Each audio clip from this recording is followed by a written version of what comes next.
Hey guys, Arm&Armory here. Welcome to the Armory. Today we're checking out the VSS Vintorez. We're gonna do a quick disassembly.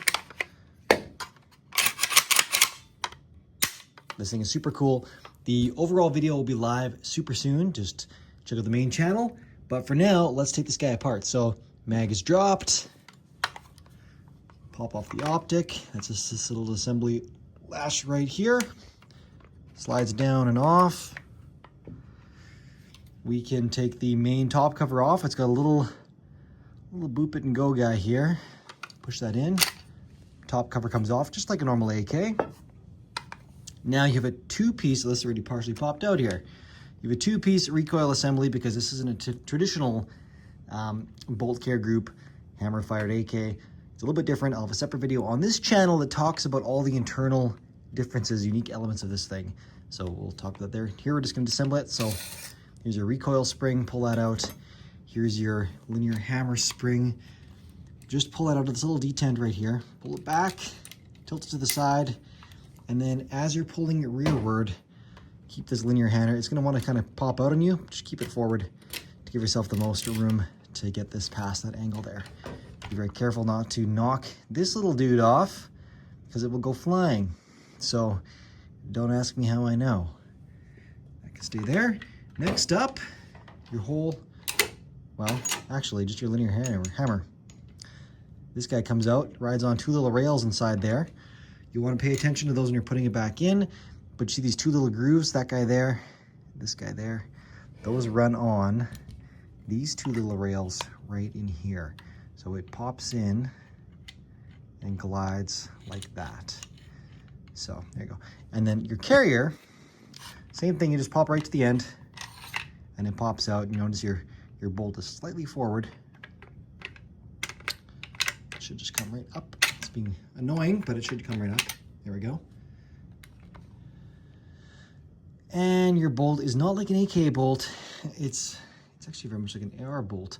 Look at that. But it will just come right on out of there. Here's your carrier with your stroke piston right there. Neat. Here's your bolt. Your firing pin is encapsulated within there. If you have a modern model, a little bit confused. Brandon Herrera said that this is a striker fired gun, which it's not. I'm assuming he either had to fudge some stuff to get his parts kit to work, or he has an old version, which maybe it was a striker fire unit, and perhaps they went to a captured firing pin inside the bolt to help against like slam fires or something to that effect. Or something to do with reliability or drop fire or something. But the firing pin is very much so encapsulated within the bolt. And here's your linear hammer, not a striker, because this slides in here and impacts that firing pin. Pop it down, boop, there you go. More in the mechanics video. Your carrier, that's your stripped carrier, all good. Now we can take off the rear stock just for funsies, just a little button, and that pops right off. Now you have your front end here. Press the button, and this will rotate.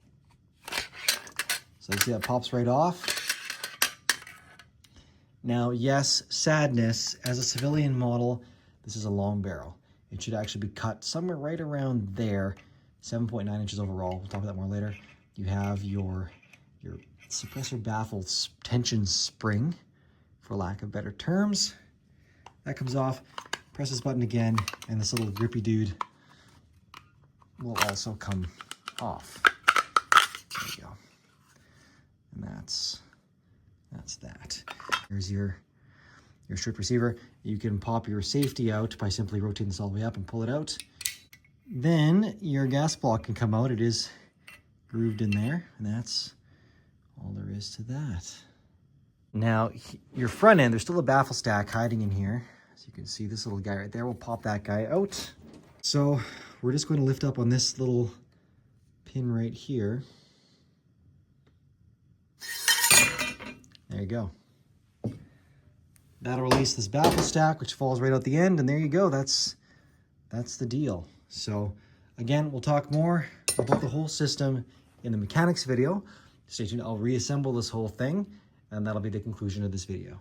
Okay, thumbnail achieved. Let's reassemble this thing. So kick things off with this guy going back in. Then we'll get this guy on. It is got a little groove in there, indexing lug. Then your hand guard. And this guy.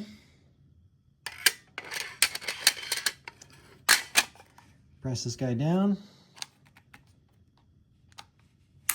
Oh, it's so satisfying. That spring tension closes up, and this thing gets tighter on, and you definitely hear that satisfying detent when you got her on.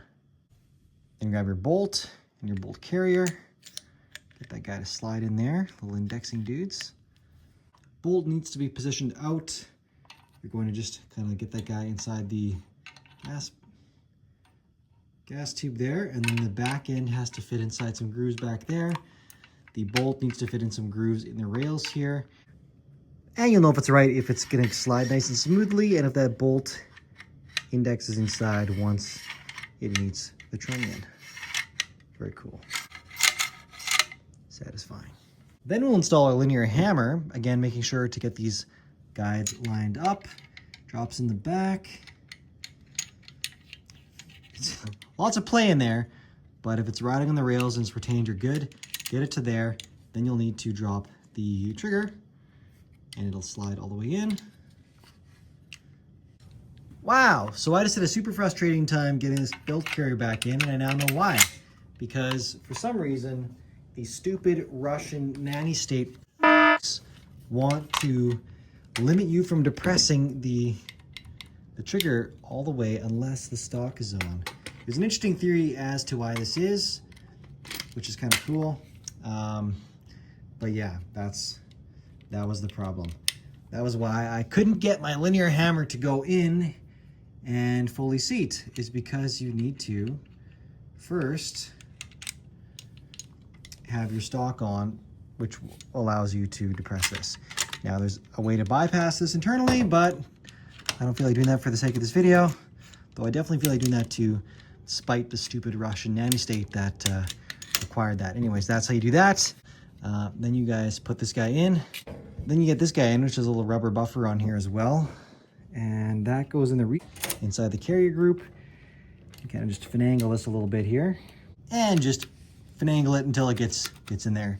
More on this little bushing in the mechanics video, because that bushing fulfills an important role, and it's actually pretty cool and pretty ingenious. Then toss your dust cover on. That just dovetails in there. Magazine.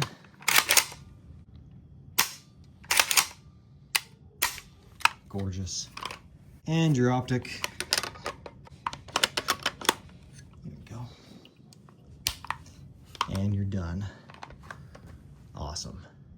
Comment below if you want to see anything more with it. Otherwise, stay tuned for the mechanics overview, which will be dropping in a couple days. Boom diggity. Merch.